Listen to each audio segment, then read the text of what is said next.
வணக்கம். அறம் சொல்லும் திருக்குறள். இந்த பகுதியில் இன்றைக்கு அதிகாரம் நீத்தார் பெருமை. குறள் எண் 6.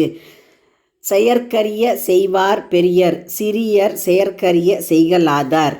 அதாவது செய்வதற்கு அரிய செயல்களை செய்பவர்கள் பெரியர், அரிய செயல்களை செய்ய இயலாதோர் சிறியர் என்பது குறளின் பொருள். பெரியர் சிறியர் குறிப்பது என்ன? நீத்தாரான பெரியர் செய்தற்கு அரிய செயல் செய்வர். செய்தற்கு அருமையான செயல்களை செய்வோர் தன்னலம் நீத்த பெரியோர் ஆவர்.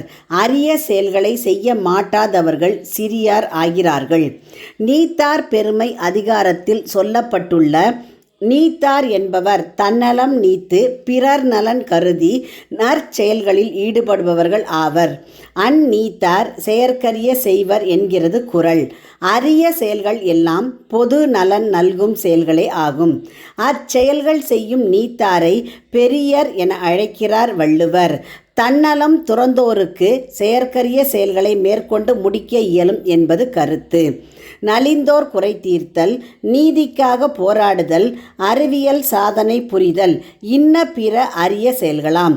எவையெல்லாம் உலக நன்மைக்காக அமைகின்றனவோ அவை அனைத்துமே அரிய செயல்கள் எனலாம். தன்னலம் மட்டுமே கருதி செயல்படுகிறவர் சிறியர் ஆகின்றனர். இவர்கள் செய்வதற்கு எளிய செயல்களையே செய்யக்கூடியவர்கள். மாறாத அன்றாட வேலைகள், உலகத் தொழில், கேளிக்கை நிகழ்வுகளில் ஈடுபடல் போன்றவை எளிய செயல்களாம். செயற்கரிய செய்யும் பெரியோரை தனக்கென வாழா பிறர்க்குரியாளர், செயற்கரிய செய்வார் என்னும் 2 வரிகளால் அவர்களை நம் மரபு வரையறை செய்கிறது.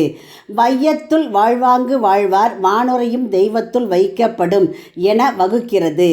அவர்களே புலவர் சொல்லில் எழ வேண்டியவர்கள், தலைமுறைகளின் நினைவில் நின்றிருக்க வேண்டியவர்கள். பிறரால் முடியாதவற்றை செய்வோரே சிறந்தவர்கள். குறளின் பொருள்: செய்வதற்கு அருமையான செயல்களை செய்ய வல்லவரே பெரியோர், செய்வதற்கு அரிய செயல்களை செய்ய மாட்டாதவர் சிறியோர்.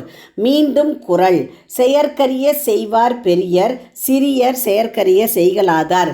உங்கள் இல்ல குழந்தைகளின் மனதிலே தினம் ஒரு திருக்குறள் பதிய எங்கள் சேனல், அதாவது தமிழ்_வனம் சேனலை சப்ஸ்கிரைப் செய்யுங்கள். நன்றி.